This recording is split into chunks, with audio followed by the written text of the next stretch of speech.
하나님께서 교회 안에 직분을 두신 것이나 예수께서 우리에게 가르쳐 지키게 하라는 신앙 훈련 및 교육을 명하신 것은 모든 사람이 성숙한 성도가 되기까지에는 1년에 거쳐야 할 과정들이 있고 교육과 훈련만이 이것을 가능하게 하기 때문에 그렇습니다.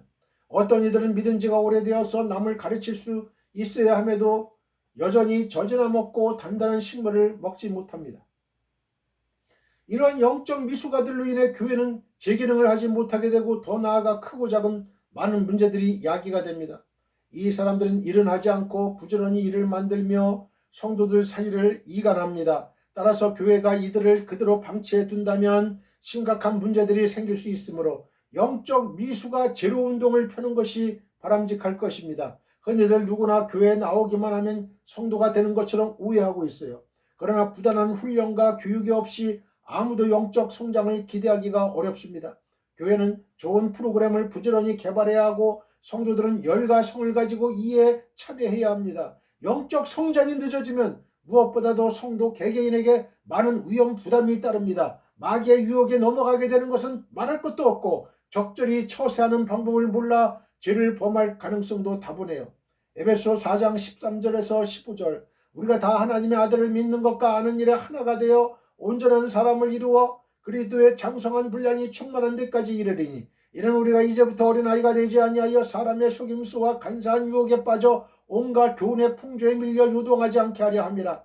오직 사랑 안에서 참된 것을 하여 범사에 그에게까지 자랄지라. 그는 머리니 곧 그리스도라. 히브리서 6장 1절로 2절입니다. 그러므로 우리가 그리스도의 도에 초보를 버리고 죽은 행실을 회개함과 하나님께 대한 신앙과 세례들과 안수와 죽은 자의 부활과 영원한 심판에 관한 교훈의 털을 다시 닦지 말고 완전한 대로 나아갈지니라. 어린아이는 그 수준에 맞는 나름의 지식과 정보와 경험을 중심으로 모든 사물을 판단합니다. 따라서 아무리 크고 좋은 것을 가졌더라도 그에 대한 이해력과 판단력이 부족하고 깨달음에 대한 능력도 미약한 편입니다. 어린 만큼 알고 있을 뿐이에요. 그 어린아이가 자라면서 친구들과 어울려 놀고 학교에도 가고 세상을 경험하고 성숙해 갈수록 이해력과 판단력과 통찰력을 키우게 되는 것입니다.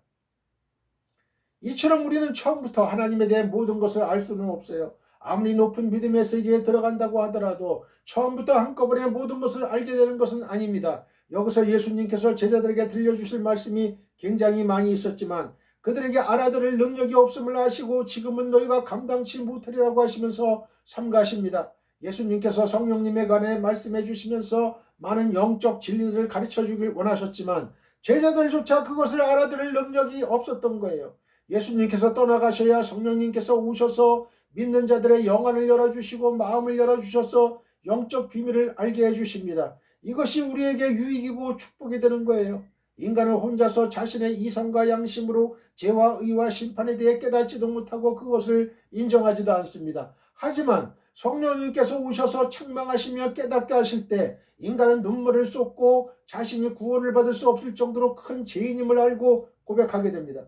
그러나 이것만으로 부족해 예수님께서 더 많은 사실들을 일러주시려 하는데 제자들은 예수님의 말씀을 감당할 수 없는 상태인 거죠. 13절 말씀을 봅니다. 그러하나 진리의 성령이 오시면 그가 너희를 모든 진리 가운데로 인도하시리니 그가 자의로 말하지 않고 오직 듣는 것을 말하시며 장래일을 너희에게 알리시리라. 성령은 우리를 위한 친절한 인생 안내자이십니다. 자, 저를 따라해 보세요. 성령은 우리를 위한 친절한 인생 안내자이시다. 13절은 우리에게 오실 성령의 역할에 대한 주님의 증거입니다. 주님이 여기서 증거하시는 성령의 역할은 두 가지입니다. 하나는 성도를 모든 진리 가운데로 인도하시는 것입니다.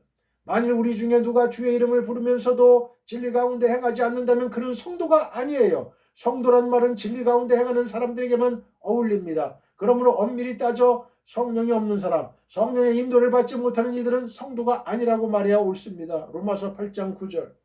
또 성령은 우리에게 장래의 일들을 알게 하십니다. 이는 성령께서 우리가 하나님의 계획과 목적에 따라 적절하게 모든 준비를 할 수 있도록 인도하시는 것을 의미합니다.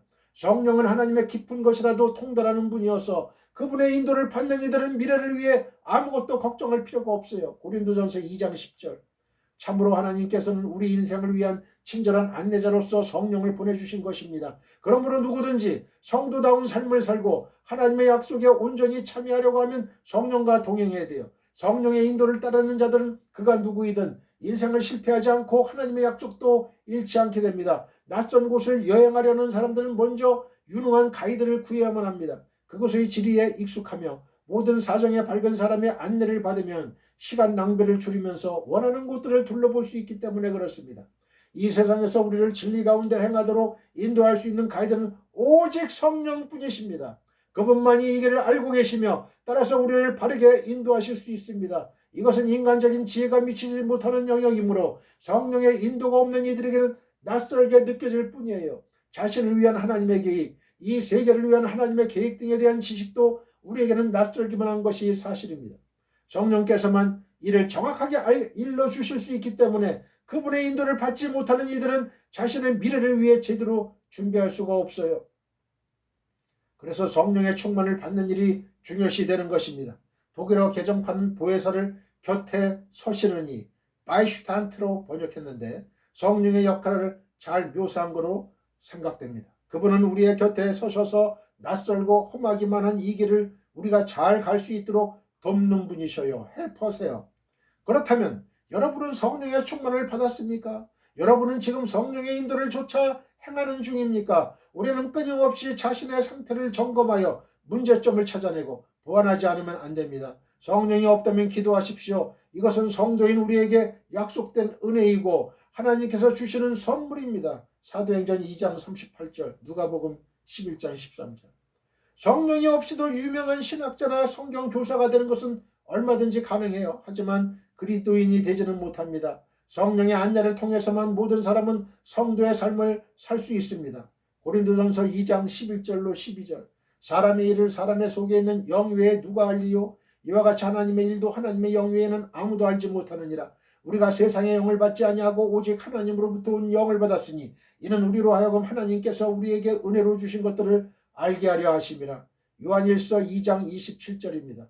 너희는 주께 받은 바 기름 부음이 너희 안에 거하나니 아무도 너희를 가르칠 필요가 없고 오직 그의 기름 부음이 모든 것을 너희에게 가르치며 또 참되고 거짓이 없으니 너희를 가르치신 그대로 주 안에 거하라. 아멘.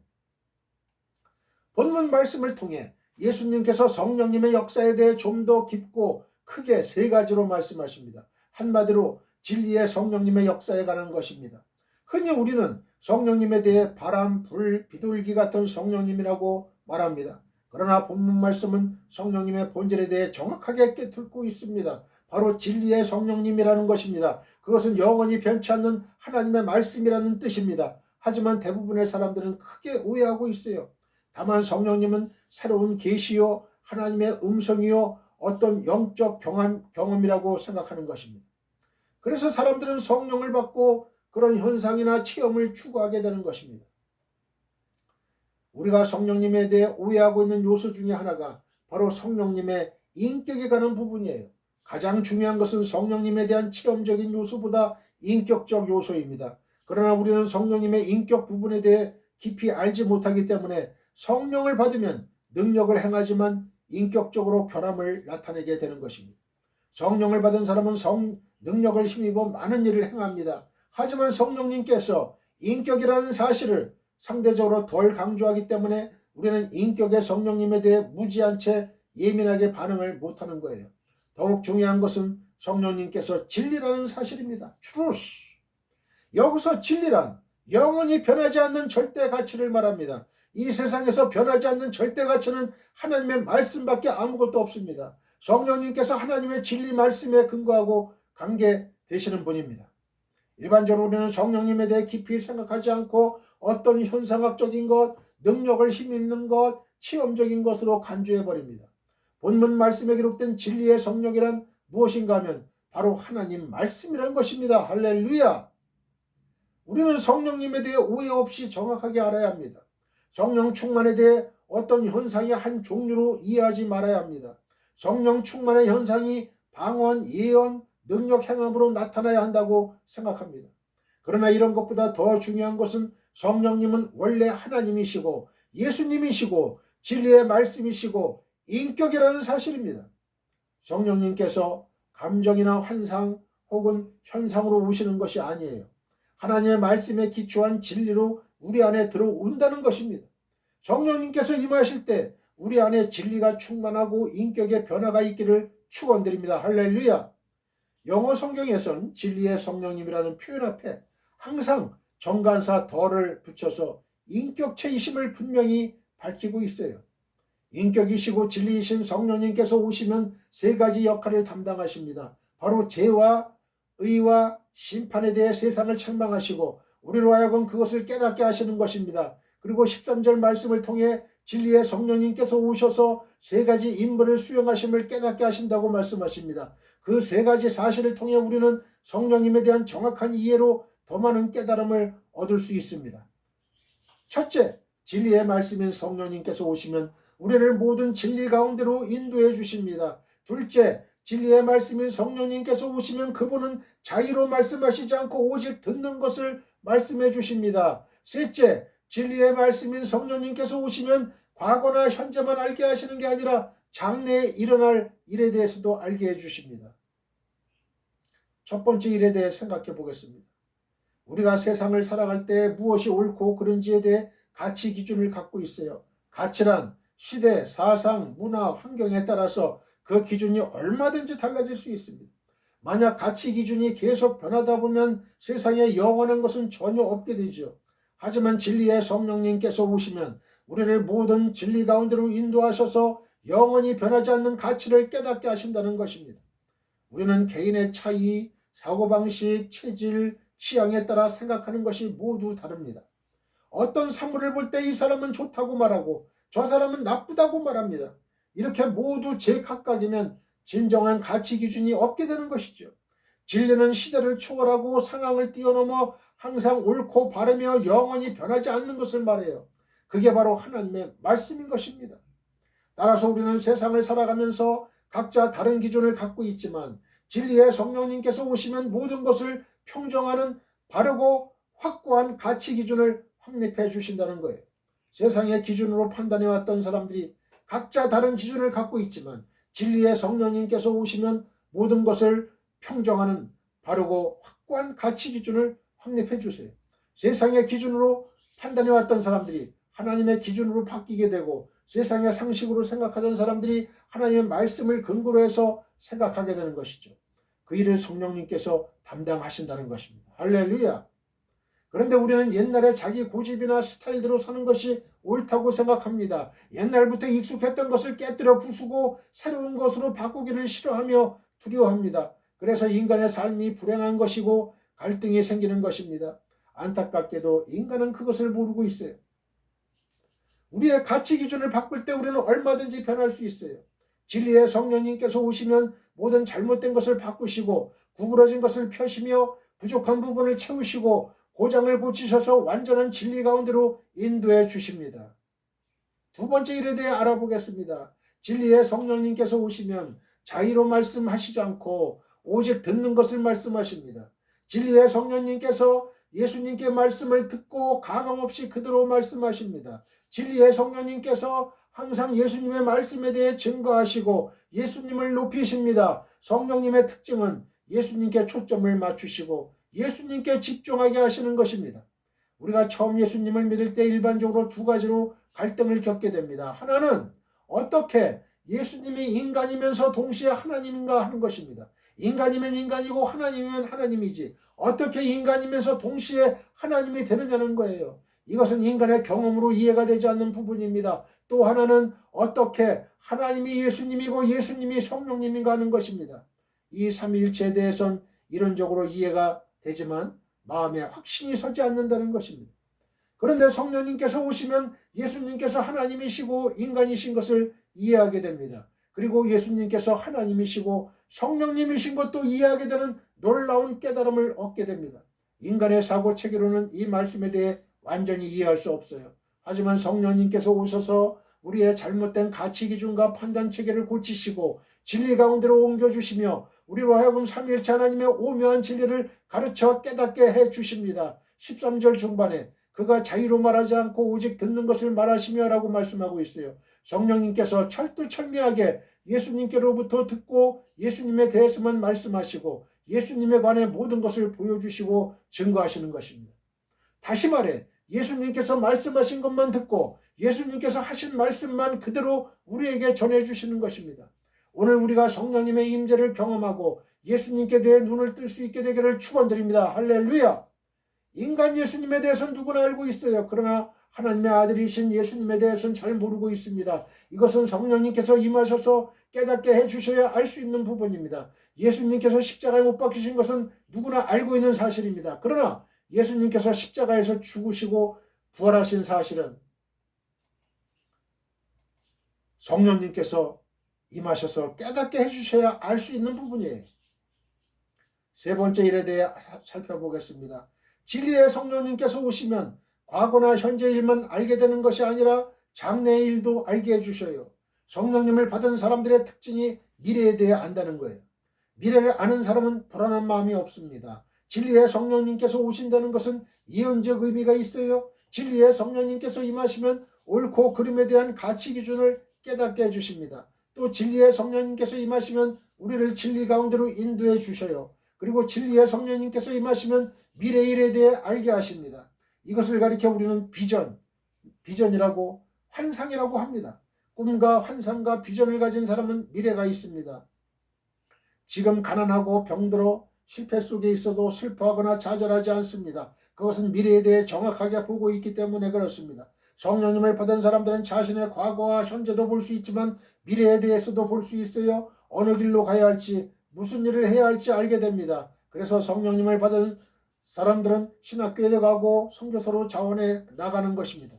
그 사람들의 인생 비전을 성령님께서 보여주시는 것입니다. 왜 우리가 사도행전전 교회를 꿈꿀까요? 왜 비전교회를 설계할까요? 우리가 성령님으로 인해 미래의 비전을 보기 때문에 그렇습니다. 왜 우리가 선교사님들을 복음의 사각지대로 보낼까요? 성령님께서 미래의 비전을 보여주시기 때문입니다. 우리에게 미래가 없다면 아무것도 할 수 없어요. 우리가 미래를 보지 못한다면 현실은 아무런 의미가 없는 것입니다. 이렇게 좋고 반가운 성령님께서 찾아오셨는데 지금 무엇을 하고 계십니까? 지금 왜 그리도 방황하고 있어요? 내일 무슨 일이 일어날지 몰라서 전전긍긍하십니까? 지금 이 순간 자신이 점점 더 초라해지고 비참해진다고 느끼십니까? 마음에도 없는 헛된 것을 갖고 절망감에서 삶의 포기를 꿈꾸십니까? 그렇다면 성령님께서 찾아와 주시도록 기도하십시오. 그러면 예수님이 보이고 미래가 보이며 희망이 보이고 잘못된 모든 것들이 바뀌게 됩니다. 인생의 의미가 생기고 사업의 목적이 생기고 자녀 교육에 희망이 생기고 건강에 자신감이 생깁니다. 매일의 삶이 항상 기쁘고 즐겁고 감동적으로 됩니다. 예수님을 믿는다는 것이 사실로 확인이 됩니다. 14절 말씀을 읽습니다. 그가 내 영광을 나타내리니 내 것을 가지고 너희에게 알리겠음이니라. 성도에게는 그리스도를 세상에 나타내야 할 책임이 있습니다. 14절과 15절에 보면 성령께서 이 세상에 오셔서 하시는 또 다른 중요한 일에 관한 주님의 증거가 나옵니다. 그것은 그리스도의 영광을 나타내시는 일입니다. 그분은 그리스도의 인격 그리고 사역을 분명하게 드러내심으로 그 일을 하십니다. 우리는 성령의 사역이 그리스도를 이 세상에 알리고 나타내는 일에 집중되고 있다는 사실에 주목해야 됩니다. 그분의 이와 같은 역사는 성도로서 우리가 어떻게 처신하며 무엇을 힘써야 할 것인지 일깨워줍니다. 성령께서 행하신 것처럼 그분의 인도를 받는 우리는 자신의 삶을 통해 그리스도의 인격과 삶 그리고 사역을 세상에 알리도록 힘써야 합니다. 모든 민족으로 제자를 삼으라는 주님의 명령 속에는 이러한 의미가 함축되어 있습니다. 마태복음 28장 19절로 20절. 우리가 먼저 자신의 삶을 통해 그리스도를 나타내지 못한다면 이 명령을 효과적으로 수행하기는 거의 불가능합니다. 그러므로 무엇보다도 우리는 먼저 그리스도를 본받도록 해야 합니다. 예수의 인격, 예수의 성품, 예수의 정신, 예수의 생활을 사람들에게 보여줄 수 있는 사람이 가장 효과적으로 영혼들을 인도할 수 있습니다. 고린도전서 11장 1절. 신학 논문은 공부만 하면 누구라도 작성할 수 있지만 예수를 본받는 생활은 진실한 믿음이 없이는 불가능합니다. 이것이야말로 참 그리스도에게서만 발견할 수 있는 값진 것이에요. 많은 사람들이 신앙의 깊이를 교회에 나가서 보내는 시간이나 헌금 액수 등으로 재려고 하는데 이것은 옳지 않습니다. 매일 교회에 나가서 살다시피 하고 또 거액의 헌금을 드릴지라도 그의 인격이나 생활을 통해서 그리스도를 나타내지 못한다면 그는 성숙한 그리스도인이 아닙니다. 더 나아가 성도는 복음자들을 위해서 시간과 물질 등 많은 것을 투자해야 합니다. 이것은 그리스도를 세상에 알리는 좋은 방법이고 우리가 받은 명령이기도 합니다. 이것은 우리가 자신의 의지와 무관하게 힘써야 할 거룩한 명령임을 잊지 말아야 됩니다. 마가복음 16장 15절 또 이르시되 너희는 온 천하에 다니며 만민에게 복음을 전파하라. 고린도전서 9장 16절로 17절입니다. 내가 복음을 전할지라도 자랑할 것이 없으면 내가 부득볼 할 일임이라. 만일 복음을 전하지 아니하면 내게 화가 있을 것이로다. 내가 내 자의로 이것을 행하면 상을 얻으려니와 내가 자의로 아니한다 할지라도 나는 사명을 받았노라. 사랑하는 성도 여러분, 우리는 성도의 길을 걸어나감에 있어 적지 않은 어려움이 따르리라는 것을 각오해야 합니다. 이 길에는 우리가 피하지 말고 맞부딪혀 반드시 통과해야만 많은 관문이 기다리고 있어요. 우리의 목적지가 천국과 하나님의 약속들인 게 분명하다면 이것을 피하려 해서는 안 됩니다. 사도행전 14장 22절. 피하거나 우회하지 않더라도 이것을 너희에 극복할 수 있는 방법이 있는데 그것은 곧 성령의 인도를 좇는 것입니다. 그분은 우리 인생의 친절한 안내자로 오셨기 때문에 우리는 언제든지 안내와 도움을 받을 수 있어요. 혼자서 싸우려고 궁리하지 마십시오. 성령께서 지금 여러분을 돕고자 기다리십니다. 그분과 함께하면 고난과 시련, 실패 등 온갖 어려움들이 도리어 성공적인 삶을 위한 훌륭한 인생의 자원들로 바뀌게 될 것입니다. 할렐루야! 할렐루야! 진리의 성령님의 역사에 한 가지 목표가 있습니다. 성령님께서 하시는 모든 일들은 오직 예수님의 영광을 나타내는 것입니다. 성령님께서 하시는 역사에 확실하게 예수님을 드러내십니다. 우리가 카메라에 초점을 잘 맞추지 못하면 안개가 낀 것처럼 뿌옇게 보이죠. 하지만 그 초점을 정확하게 맞추면 모든 것들을 선명하게 볼 수 있습니다. 마찬가지로 우리는 성령님과 연합하면 예수님의 실체를 선명하게 볼 수 있어요. 그리고 자신의 인생에 대해서도 분명하게 볼 수 있습니다. 15절 말씀을 큰 소리로 읽습니다.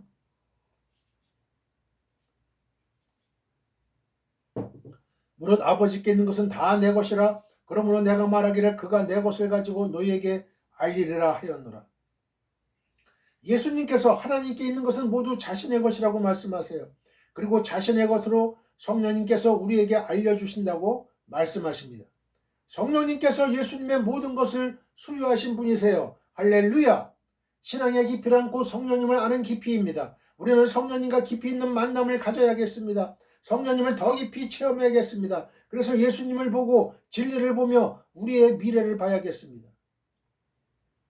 우리 모두 하나님 아버지께 기도드립시다. 하늘에 계신 나의 아버지시여, 오늘 아침에 우리 모두가 예수님 안에 거하게 하시고 진리 안에 거하게 하시며 성령 충만하게 하옵소서. 주님께서 주시는 축복과 비전 안에 거하게 하옵소서. 예수님의 거룩하신 이름으로 기도드립니다. 아멘. 지금은 우리 주 예수 그리스도의 은혜와 하나님 아버지의 극전하신 사랑과 성령님의 감화감동 교통 역사하심이 지금 이 방송 예배에 참여하고 있는 모든 지구촌에 있는 성도님들과 그 가정과 직장과 사업장과 우리의 민족과 나라와 한국교회와 세계교회와 우리 사랑 선교회 위에 영원히 함께하기를 축원하옵나이다. 아멘.